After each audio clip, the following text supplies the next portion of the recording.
Sashimi. 3, 2, 1.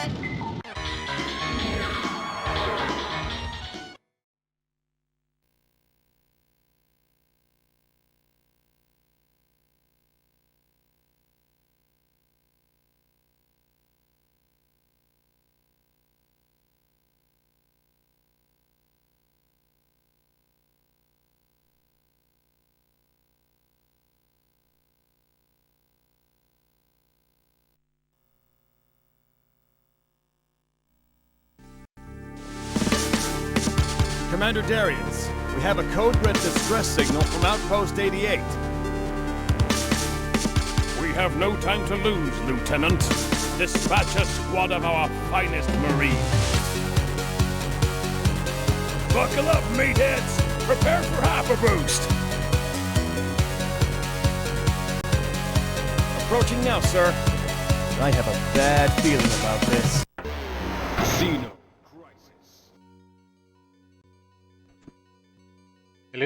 Hello guys, how's it going? It's Tune here, back again, as you do. Right then, let's do a review this time. I've had this for about, I don't know, about a month now, something like that. And I haven't played a huge amount in the last month, but I thought I'd give it a good play today and give it a bit of a review. I do own this on the Mega Drive as well. Well, I bought the Mega Drive ROM of it anyway, put it that way. I don't usually play that on the Mister or my Everdrive.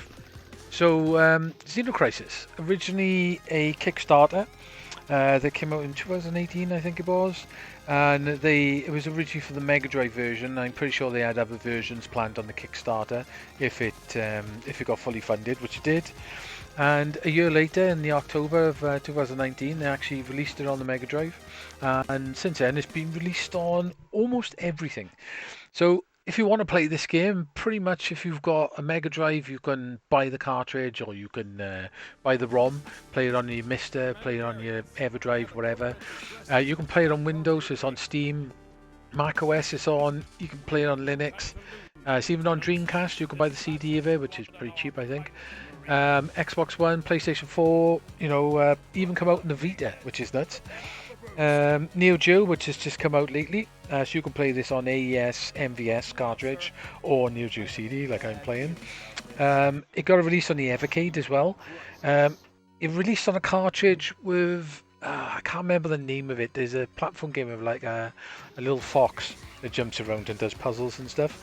It came with that anyway, whatever the name of that is, and you can get it on the Switch. So I would say if you're into gaming, you've probably got something you can play this on. Sorry, coughing. Yeah, so this is pretty much like an alien version of Smash TV. You're walking through different rooms, killing aliens and rotating your gun. Well, depending, sort of rotating your gun, or pushing in a different direction for your gun. As you can see, it's obviously inspired by aliens and inspired by Smash TV, which is no bad thing in both things. So, say this is a NeoGeo CD version, as you see in the loading screen at the start. I'm using a NeoGeo CD-Z, so it does load a bit faster. And that's it, literally you get that load at the start, the game loads in, and I haven't had any loads since. Because I haven't finished it on your mind, but as far as I've got, I've had no loads since.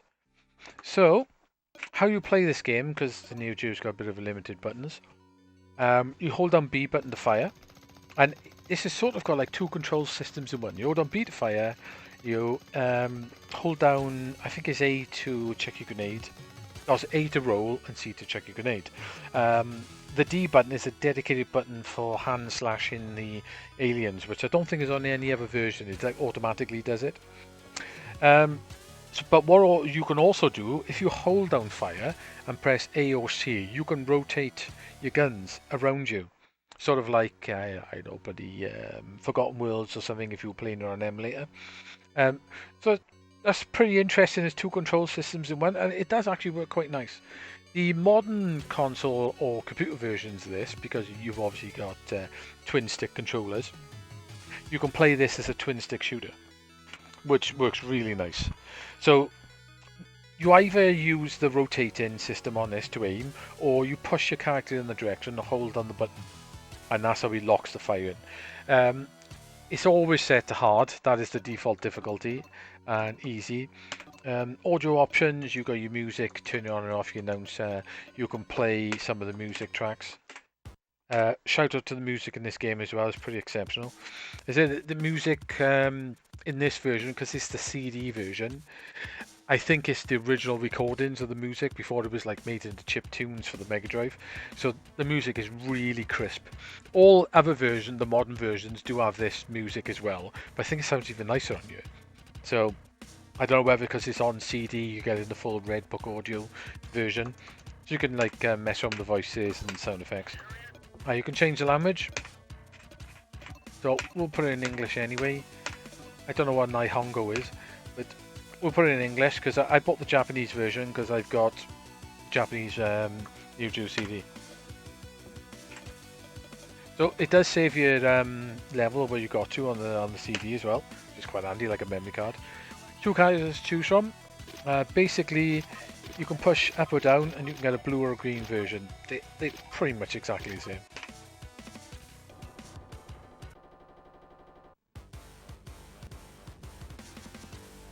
You must be like hand dropped on a planet or something, and you're working your way around it.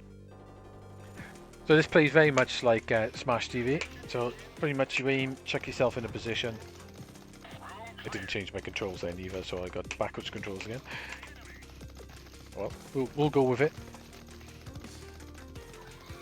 So basically, you when you fire, it's not infinite though. Like if I hold this down, if you keep firing, your firing will run out and you have to collect your ammo. But the ammo always appears just before your weapon runs out. You can hold down fire, and then you can rotate it, which can be quite handy in some situations. And you can roll through enemies and bullets as well. The dog tags you're seeing, basically you pick them up, and they're like basically money. At the end of the level, after you've killed the boss, you get to a little shop, and you've got to basically you can buy upgrades for your weapons and stuff. That like blob enemy you've seen there, I've never seen that on any other version other than the NeoGeo CD version. So there might well be a couple of extra sprites. I think that one is, because I've never seen it on the Mega Drive version or any of the others. The level layout on this game does change. The levels are literally the same, but the layout changes. So it's the layout is random. So it adds a little bit of I don't know, just a little bit of extra to it.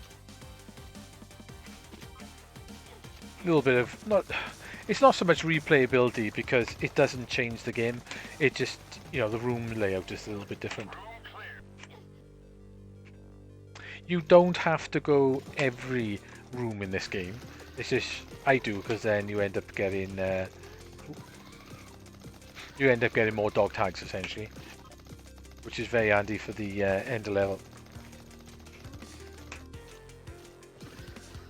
Oh, I'm going to put your bullets in. Room clear.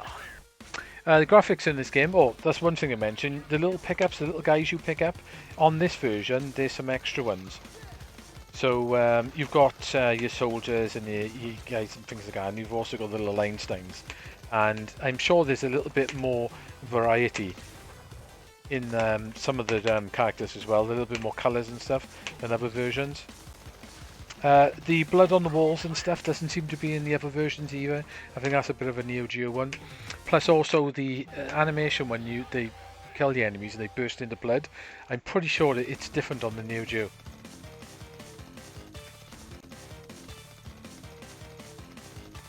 This is where the swapping your firing comes in handy. Only problem, he does start firing and you've got to use your roll.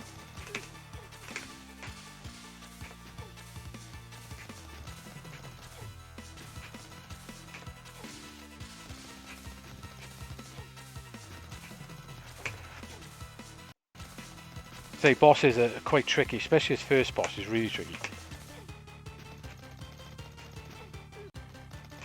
Too near him then.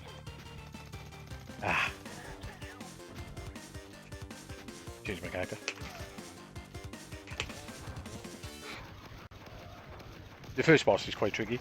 really nice big animated sprite, which is still animated on all the other versions as well. So literally, I would say if you like a look at this, any other version, you can't go wrong. The NeoGeo version as well, the other difference is he has a full voiced intro, which you heard at the start, which, as far as I know, is not on any other version. So here's the shop at the end. So I'm going to power up my character, and I think I'm going to power him up twice and get power ups next time.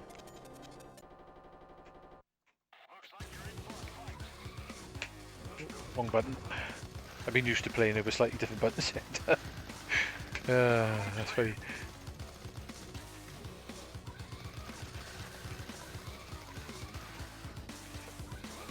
You got to watch as well. Collecting the dog tags when you get close to doors can basically end up killing you a lot.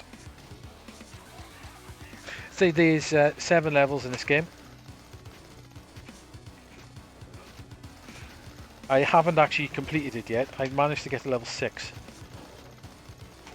Because it does get quite tricky.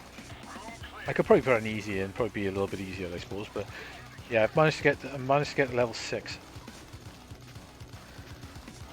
Say, as with other versions of this game as well, you when you automatically walk into an enemy, like I won't do it here. When you automatically walk into an enemy, it'll do the slash. But the NeoGeo version, there is actually a dedicated slash button. I don't know whether that is on any other version though. It may be on other versions, I'm not sure, but I haven't seen it on the Mega Drive version or some of the other ones I played, so like he automatically slashed, then I gotta get out of it because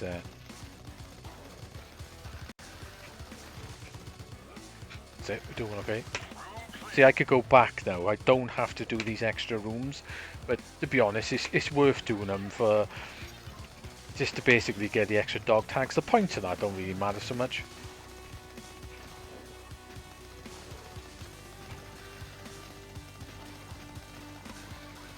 So like I've said, the soundtrack in this game is pretty amazing.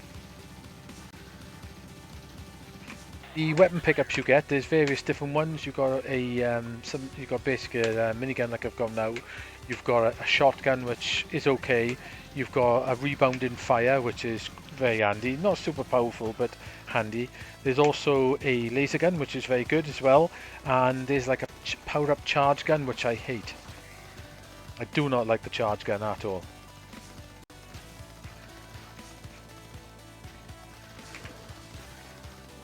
What you got to be careful with when you hold down fire on this is you can't roll unless you let go of fire, because it'll automatically turn your weapon.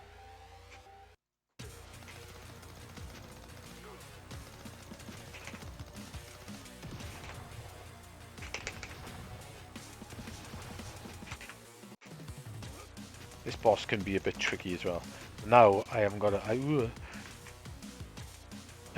You got to watch. He starts firing from his mouth once you get him down to a certain amount. At least when I die, I end up getting more grenades. Got him. I say this game has definitely got a fair challenge. It's gonna take you a while to finish it. It's definitely not a pick up. Even if you chuck it on easy, it's definitely not a game you're just gonna pick up and finish straight away. Right then, so how much money have I got now? So, extra weapons is very handy indeed. Yes, that's maximum speed. So I'm gonna get some extra life. I'm gonna do that. Extra weapons are definitely handy in this game.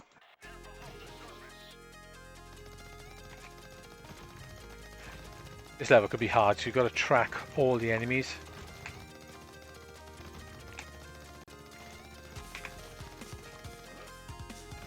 It's got a pretty damn good music track in this level as well. I say the other versions, the Mega Drive version, this is fantastic, and the soundtrack is chiptuned on the Mega Drive version, but it's amazing. Like I say, anyone who tells you the Mega Drive sound chip is crap has no idea what they're talking about. I hear a lot of people saying that, and the Mega Drive sound chip is pretty amazing. It was just basically crap. I'm thinking of it. In Western games, a lot of Western games use a different sound engine. I think it was called the Gems sound engine, and it's that scratchy sort of Mega Drive sound that sort of everyone thinks of. But some of the Japanese games and the American games do sound amazing on the Mega Drive. So the Mega Drive does have a damn good sound chip.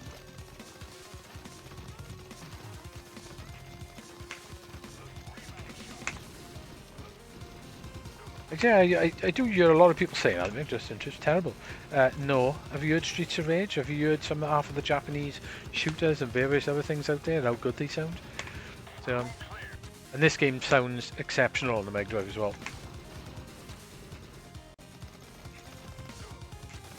Get myself in a bit of a mess, but anyway.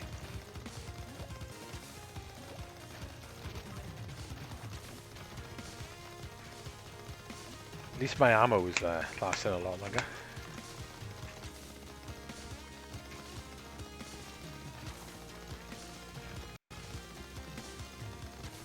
I haven't managed it. This is 2-player as well, but I haven't actually managed. I haven't found anyone play 2-player on because nobody loves me. So basically, I've got to play on my own.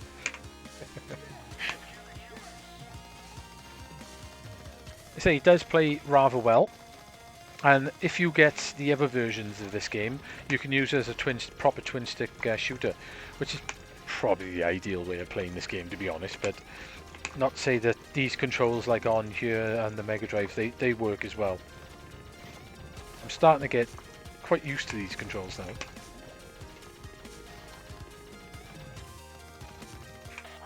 That was an extra room. I didn't really need to go in there, but get the extra stuff in it. Shame I fell on my head in. I'm going to... I need to get that. Damn.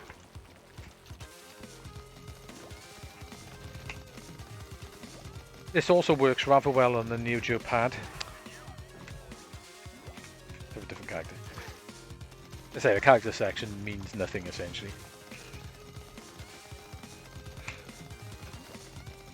Essentially my joystick setup has got the same button setup as the NeoGeo pad.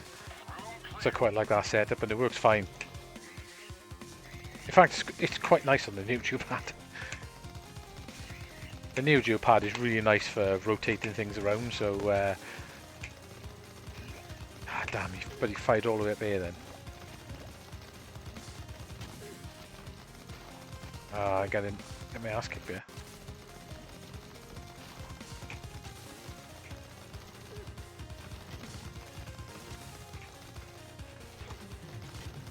This is a rebound shot. Very handy this is.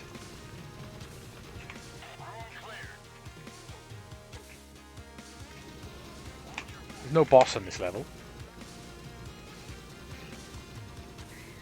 Right, I need that.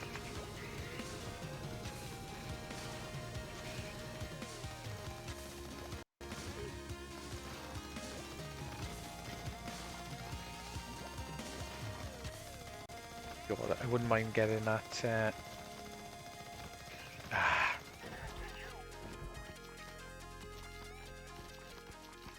Last credit. It's hard to review this and concentrate at the same time, but that's the way I like to play it. It's weird with me. I'd rather do reviews when I'm actually playing something. I don't know why.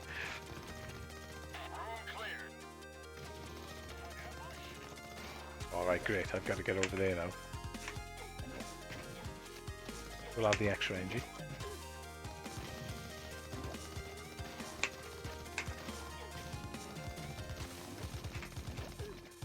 Getting lovely and trapped in here, like.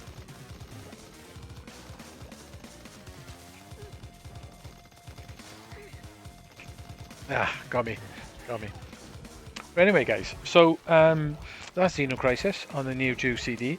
Like I said, it does have a few extras, like a fully voiced intro. It has blood on the walls and stuff, which is a little bit different. I'm not sure if the colours are slightly different as well. And I think the blood animation when things explode is a little bit more gloopy. But that could just be me. It looks that way anyway. It's got the same amount of levels and everything. And you've got some extra little characters you can pick up, like the different color versions of the what do you call them, the Marines and stuff, and things like that to pick up, which is quite good. So they've added a few little, like the Einsteins and stuff, they've added in extra, which is quite cool. Doesn't really add more to the game, but it adds it in, if you know what I mean. Yeah, this game plays really well. The button setup does work for the NeoGeo, and the clever two controls in one. It's a nice little feature, which probably works really well on the original NeoGeo joysticks. The CD version, like I said, it's got fantastic CD sound, and loading is very minimal. It's literally once, and then you're in. So it probably loads the entire ROM into memory or something. I haven't played the MVS version of it, but you never know. I might get to play it next week. There was the initial batch of the MVS versions had a little bit of a problem. There was a bit swapped around, as in like a programming language bit was swapped around on one of the ROMs, which ended up hitting the sound, or I think it was all to the right speaker. Which there was a lot of people complaining there was the sound issues, but the company who made this, Bitmap Bureau, they're going to fix it and everything. And they put out, if you had a uni bias, you can fix the sound. But now people are sending their cartridges back, as far as I know, and getting it sorted. But if you do buy a new version, it's all been patched and working, so that's good. So yeah. Plays really good. It's got fantastic music. It's literally brilliant on anything you'll find. If you want to buy these versions, I think the Mega Drive cartridge goes for about 60 quid. The Windows, all the console versions and the Windows downloadable versions, I think they're all about $15.99, I believe it was. You can buy a Mega Drive ROM, which was 15 quid, I think I paid for it, which you can use on everything. That's a good way of doing it if you've got a Mister or an EverDrive, or you're using emulation or something. You can get it on the Switch and everything as well. It did get a physical release from various companies. I think Limited Run Games did a physical release of it. And you can buy it on the Evercade. I think Evercade cartridges are about 15-20 quid, so it's probably quite a nice cartridge. What is that Buddy Fox game called? It's a new Mega Drive game. It is. It was actually made on an old Mega Drive development system as well. I don't fancy the look of it because it's more of a puzzle platformer, which is not really my bag, but it does look very nice quality. But it comes with a cartridge with two of them. So would I recommend this game? I definitely would. I would definitely recommend it. You know, pick it up on whatever you've got, especially if you've got modern consoles. It's cheap and it's well worth the money, and it's probably really good fun in two-player. I definitely recommend it. Like I said, I don't know whether I'll give it a 9 out of 10, and I don't know whether I'll give it an 8 out of 10. So I'm gonna go with an 8.5. I'd probably give the Mega Drive a 9 out of 10 when I reviewed it, but I can't remember what I give it actually. But yeah, I'm gonna give it a 8.5. I think it's definitely well worth that. It's definitely a pick it upper, and if you like Smash TV or these type of games, you probably love it. It's really good. So yeah, 8.5, definitely well worth buying. I think the modern versions with the twin sticks is probably a little bit better, because with the twin sticks it's perfect. Basically, you basically one runs your own, run in, you fire, and then your trigger buttons, grenades, and roll. So essentially, the modern versions probably is the best playing version, but don't discount these versions either, because they work perfect as well. So yeah, Xeno Crisis, well recommended, and it's nice to get back into a review for a change. But yeah, I'm gonna get back to do some streaming tonight. Time is getting on, I reckon. So hope you enjoyed the review, guys, and I'll catch you soon. Catch you all. Ta-da!